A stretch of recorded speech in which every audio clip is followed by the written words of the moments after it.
everybody, it's Nick Layton. And I'm Leah Bottima. And we had so many great questions from you all in the wilderness. Ow! That we have a bonus episode. So here we go. Our first question is, quote, I have to repent. There have been 2 LaCroix sitting in the work fridge for more than a year, unclaimed. I drank one of them today. Can I just replace this LaCroix with the same flavor on Monday? So first question though, is it LaCroix? I know people say it in many different ways. And to me, I say it the way that they say it on AbFab. LaCroix, sweetie, LaCroix. So that's how I would say it. But people say like LaCroix. LaCroix, I right? say LaCroix. You say LaCroix. But I recognize that LaCroix would also be correct. Yes, LaCroix, sweetie, LaCroix. So regardless, I've actually never had this beverage. Are you serious? Well, I mean, when would this come up for me? I'm not going to buy it. Oh, And they don't serve it on like an airplane. It's probably my most drunken drink. Okay, so what is it all about? Why is it such a craze? It's just like sparkling water with like a hint of flavor? What it is that it's the correct amount of hint. Some sparkling beverages, the taste is so strong and it's often very sort of chemically on the back of your tongue tasty. You know what I mean? Okay, metallic or yes. artificial. And you're like, ew. And LaCroix or LaCroix just kind of sprinkles it in. It just sprinkles it in so nice. It's just a suggestion of pamplemousse. Yes. Okay. A pamplemousse or the peach pear. Oh. Un petit peu de peach pear. And I see. Okay. there is one flavor that we had to immediately get out of our house, and we put, on a little sign that says "free to new home," because we buy it in large. Okay. Go to Costco. Yeah, but what flavor? I don't know if I can say this, but the coconut. It's the coconut goes against the whole LaCroix of sprinkling in the flavor. The coconut tastes like you're drinking sun lotion. It is okay. Not for you. So if we had a nickel for every complaint we got about office fridges, we would have a lot of nickels. So I think we can agree it's rude to eat someone else's food, right? Like, it's a baseline. That's a baseline rule. Yeah, it's a jumping off point. Yeah. But I feel like a year, if somebody came to you and be like, did you drink my soda that I've had there for a year? And you were like, yes. Like, do you really have a leg to stand on there? I feel like there is an expiration date. There definitely is. And I think the fact that you're just going to replace it Monday, totally fine. And then you'll probably drink that one and then replace it again. Oh, yeah, you could do that. I mean, definitely it's been abandoned. I think it's been abandoned. But if we think it hasn't been, and we're sure that these are the exact same cans, that someone else isn't just bringing in new cans every day, like we know that that's not the case, then I think what we could do is we've sent an announcement. Oh, because what is bonkers about this office is that we have no rules about cleaning out the fridge, that the fridge can actually exist in a state of perpetual chaos, that there's no Friday at 5 cleanup like normal offices. Like, what is happening? Why is this lawless? So I feel like I would send an email to the office and be like, hey, everybody, I'm going to clean out the fridge at 5 on Friday. So take anything out by then, or make sure it has your name and a date on it or like something. And then if these LaCroix are still there at 5:01, then they're yours to keep. I mean, I feel like you covered all of it. Right? Yeah, there's nothing left on the table. Yeah.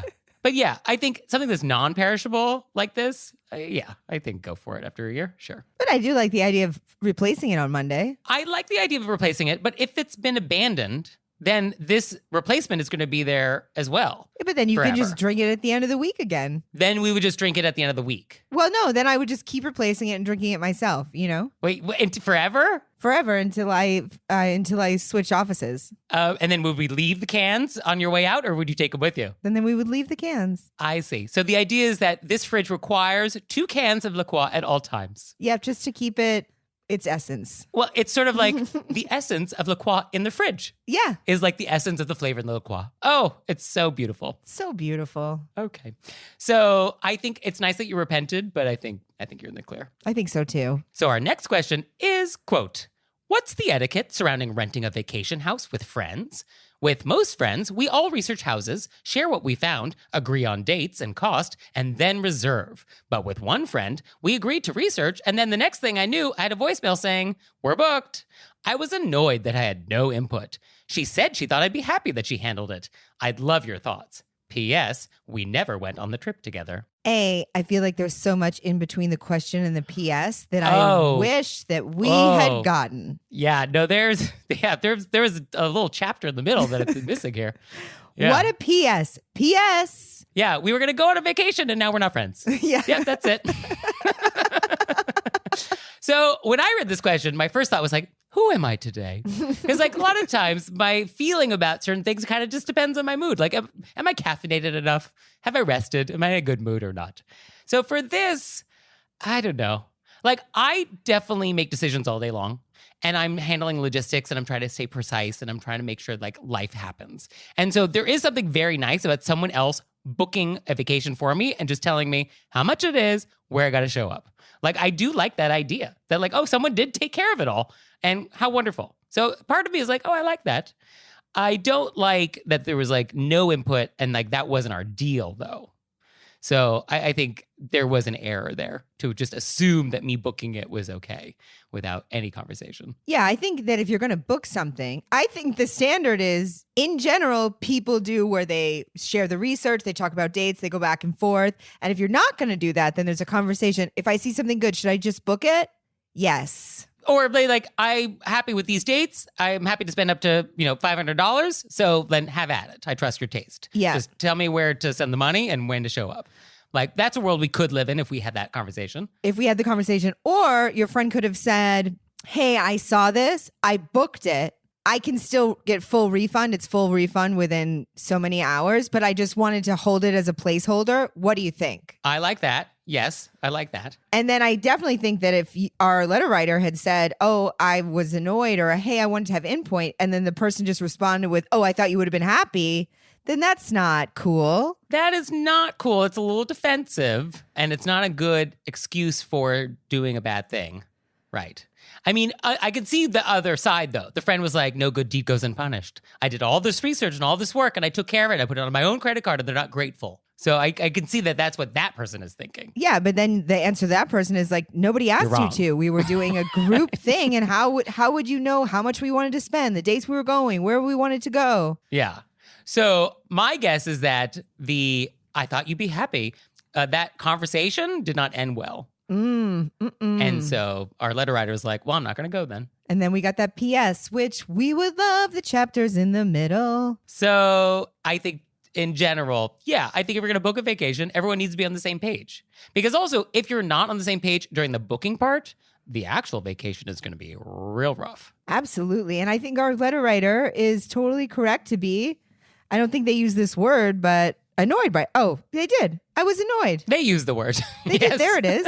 I think our letter writer is absolutely correct to be annoyed. Yeah. So be annoyed. Well, clearly you were, because you didn't go on the trip. Yeah. And I feel like they probably aren't friends anymore. I definitely think I get what you're saying about how you love to be. Sometimes it's nice to have somebody else just take care of it. Yeah, absolutely. I have a lot of times, I mean, usually it's for lower stakes things like dinner and be like, hey, let's do dinner. Just tell me where to be and when in New York City. Any cuisine is fine. Any budget, just like tell me where to be.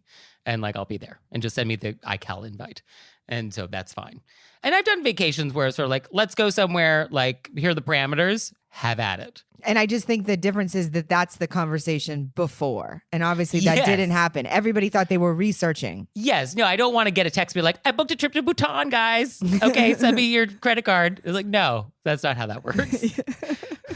So our next question is, quote, along with some colleagues, I'm taking a couple of clients to dinner. I believe both of them are members of the LDS Church, whose members do not drink alcohol. I am not an LDS member, nor are my colleagues. Must we abstain from having a glass of wine at dinner out of respect? Or is it okay for us to drink, even if they don't? Mind you, I'm talking about a glass or two of wine, not a round of tequila shots. I don't want to offend them or appear to disrespect their beliefs, but ultimately, their beliefs are not my beliefs. I think it's absolutely fine. You're going out to dinner. Yeah. But before we get there, so LDS refers to the Church of Jesus Christ of Latter-day Saints, and often referred to as Mormons. The church would actually prefer people to not use that term or the abbreviation LDS. They would rather you call members of the Church of Jesus Christ of Latter-day Saints, or just Latter-day Saints, or members of the Church of Jesus Christ. So that's what I know from members that I know. This is the preferred way to refer to this group of people. So I think you are correct. I think generally speaking, it would be okay to drink around members because my understanding, and correct me if I'm wrong, we have a lot of listeners who are members, is that my drinking around members does not affect their ability to keep the word of wisdom, which is part of why they don't drink alcohol or hot coffee or like other things. And so I think if you're going to dine out and you are the host, and that's you're hosting in a restaurant or you hosting in your own home and you want to drink a glass of wine, I think most members would be fine with that. I think if you are a guest in their home though, or they're hosting you, I think maybe abstain would be a better move. So that's kind of how I would navigate that. Like don't put alcohol on their tab or don't like have alcohol in their home. I feel like maybe that's a line we don't want to maybe cross unless you know them well. Yeah, I think that's a very nice line. Although religion aside, I think when you are entertaining clients, if the client is not drinking, I don't think you really want to drink. I think that's never a great strategy. I feel like when you're doing like business entertaining, I think we want a very low standard deviation of how intoxicated people are. And we want everybody clustered around the mean. So we want everybody having a couple glasses of wine. We want nobody drinking. Like we don't want to have some people doing tequila shots and some people not drinking at like the business dinner. I think that doesn't often end well. So I would say, regardless of why they're not drinking, it would probably be best just like everybody to be on the same level. And just know that if you're the one doing the tequila shots, the people who aren't drinking are going to remember all of it. Well, and that's why having that low standard deviation, very important. Yeah, absolutely. So our next question is, quote, my best friend from preschool through 4th grade is getting married in Europe. I haven't talked to her in over 4 years, and her wedding is 2 days before I start my grad school classes. So timing truly isn't on my side. I also don't really want to go. Am I expected to buy a nicer or more expensive item from the registry since I'm not attending? I'm planning on getting her a nicer gift, but are there any rules about it? I just put no. I want to quote Dwight Eisenhower. We must guard against the acquisition of unwarranted influence by the wedding industrial complex. I feel like you added that last part. I don't know if Dwight... I think he was talking about the wedding industrial complex. No? I have to go back and look. So, no, you don't have to buy. No. No. And, well, so, I mean, where to start? First of all, I think every wedding host in the world would like you to not go to a wedding if you don't want to go. They would so much rather give your seat to somebody else. So if you don't want to go to a wedding, don't go. Don't go. Absolutely. And you're under no obligation to go. As Miss Manners often says, a wedding invitation is not a subpoena. So you can decline. And you don't have to give reasons for it, which is I don't want to go. You can just say like, I'm so sorry, I can't attend. I wish you all the best. That's all that needs to be said. I think that's great. I feel like all of us at home are taking down a note exactly. So sorry, I can't attend. Wish you all the best. Right, yes. You don't have to give excuses for why you can't go to something. And that's weddings, but that's everything else. No excuses are ever required. Just, I'm so sorry I can't attend. I hope it's a beautiful day. Like, that's it. I love it. And there is no obligation to get a gift if you're not attending a wedding. But that's not required. And if you want to give a gift, have at it. That's fine. There's no rules about how much you should spend, whether or not you're attending or not. And there's no relationship between the dollar amount of the wedding and how much you're spending. Like if it's a $5,000 a person, very fancy seated dinner at the Pierre Hotel in New York City, or it's a backyard barbecue, the gift you want to give should be identical. I feel like I know this about you through multiple episodes, and you've come in hard on just make it a personal gift, regardless of price. Yes. Think about all the gifts you've ever received in your life. And the ones that you remember are the thoughtful ones. The ones that had something behind it. It wasn't the glassware from Crate and Barrel. No, it was that car. No, just kidding. I mean, if you want to register at Tesla, okay. But really, I mean, I think... No, of course. It's the ones that really match you, that this person really thought about it. Ideally, yes. And the whole point of the wedding gift is like, oh, I want to help do something to help mark this moment. Yeah. Like that's kind of what it's about. And so we want to mark that moment, ideally with something that is memorable and thoughtful and sort of marks the moment. So for me, I think that's always what I would go to with a gift. But, I would say, or helpful. Sure. Like if they're starting, because I think a lot of times is they're starting a new life together in this new place. what would be helpful or nice. Yes, I think if they are creating a new household, okay, sure, yeah. But you just want to do something that is marking the moment and has some thought behind it, ideally. I mean, don't get me wrong, a registry is great, especially for people you don't know well or know what they need, or it's just easy to like log on, click, it gets shipped. My credit card is done. It took me 5 seconds. Like there is a convenience to guests, and that's very mindful of guests' time and feelings too. So like there's a place for this. I'm not anti-registry, but there's no obligation. Well, I feel like you summed it up. Okay. Yeah, I have very strong feelings. I mean, once you bring in Dwight Eisenhower, I think we all know. Yeah, no, it's once you go Dwight, you never go back. Our next question is, quote, I am the co-president of a high school band boosters association. There are about 220 parents who are technically members of our group, but as with most volunteer organizations, there's a much smaller subset that actually contributes their time and effort on a regular basis. As a result, these are the parents who I've come to know well and consider my friends. I wanted to have a party for my close band parent friends and organized a casual party at my home for about 20 of them, which, coincidentally, is about the number who regularly volunteer their time and effort for our organization. But really, it was just the 20-ish people that I know well and wanted to have over. I couldn't invite all 220 band parents to my home, and I did not promote this as an official band boosters event, though I have to admit, the term band parents party was thrown around. When some of the invited parents inevitably posted pics on social media, there were hurt feelings from parents who weren't invited. Some posted comments about us being a clique that excluded others. Was I wrong to host a party that did not include all the parents? How could I have handled this better? I feel like the answer I'm about to give. Oh, I can't wait. My thoughts on this. For people who are new to the show and haven't heard all the episodes where I struggle to make sure everybody feels good, they're going to think I'm coming in hard on this. Okay. But I really think it's a little ridiculous that people would think that you're going to invite all 220 people to your house. Oh, twist. Oh, Leah Bonema. I mean, it's just, these are the people who show up all the time. You wanted to do a nice party. You didn't call it the band parents party. How can you be responsible for everybody who posts stuff on social media? Also, do you know how many parties I haven't gotten invited to and I see pictures of on social media? Oh, sure. You know what I do? I just think, oh, well. You know what I mean? You just move on. We're adults. We can't get invited to everything. Yes, you should not expect to get invited to everything. And when you see pictures of a party you weren't invited to, you're like, it didn't look that good. Yeah. You just like it. You say, so fun. And then you move on. Oh my goodness. Everybody looks great. I'm not bitter.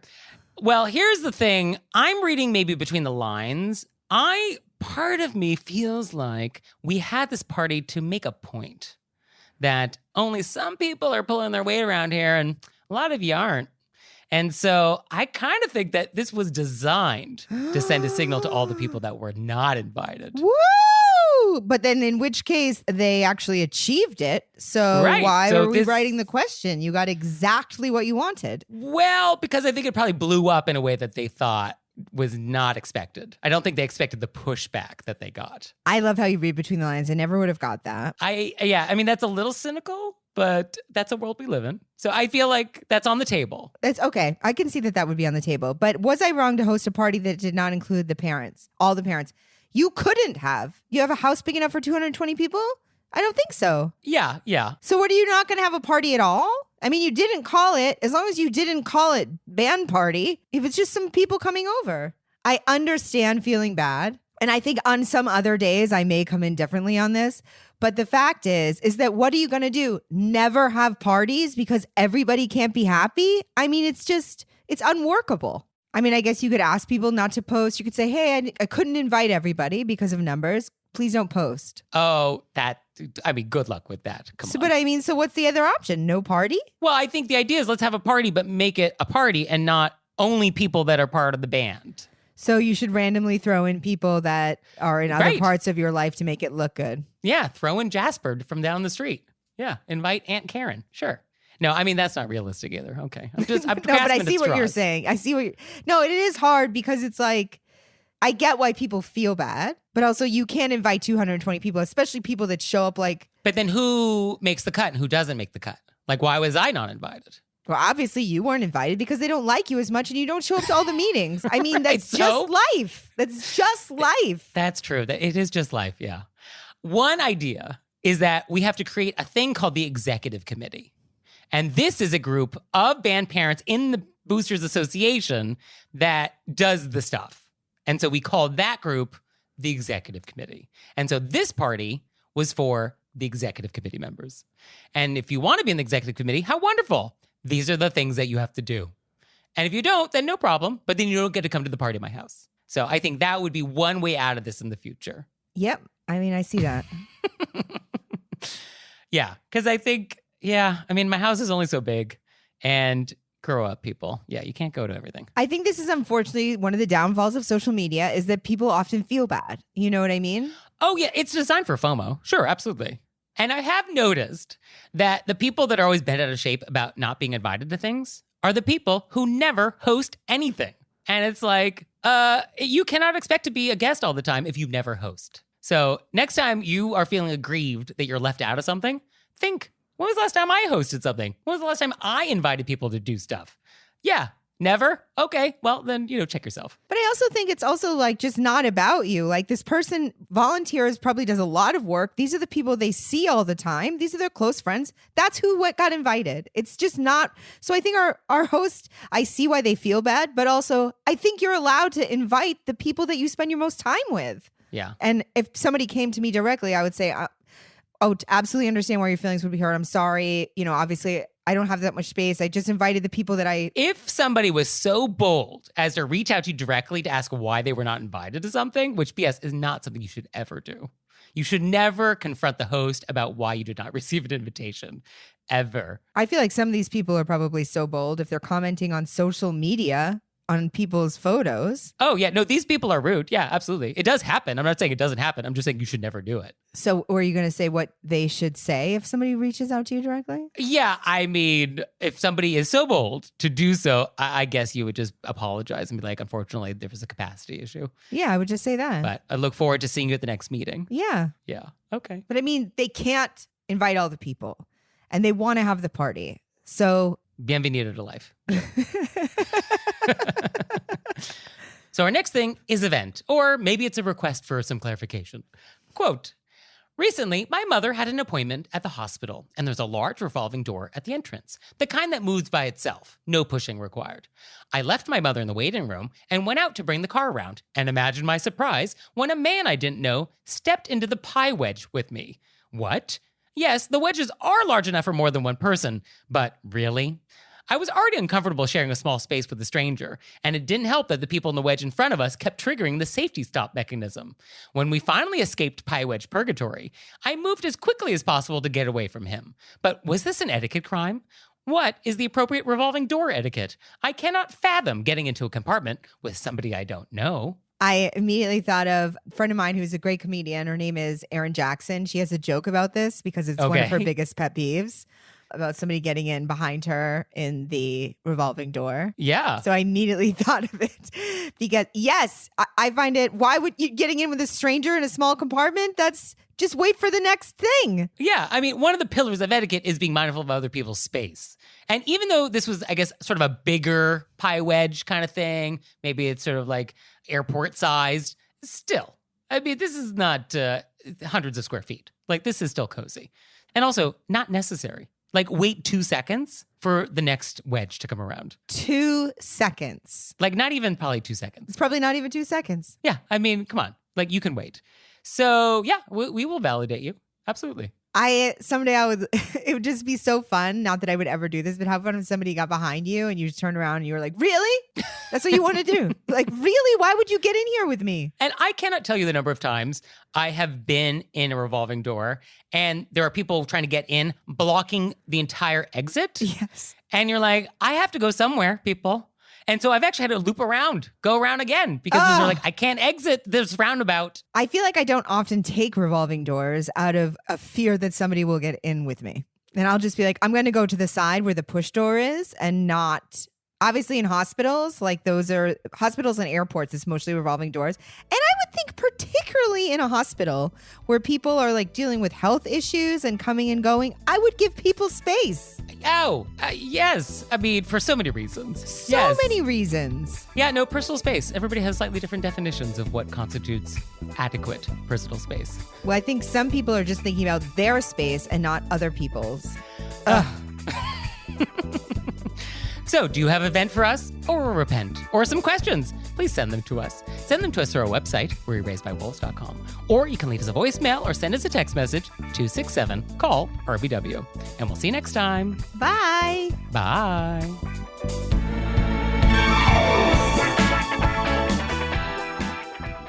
Oh, Leah, one more thing. What? Have you signed up for Patreon yet? I have. Me too. You out there, have you signed up for Patreon yet? No? Well, go to our website, wereraisedbywolves.com, click on monthly membership, check it out, because we would really appreciate it if you'd support our show. We love your support. We would. So please do that, and we'll see you next time. Bye. Bye.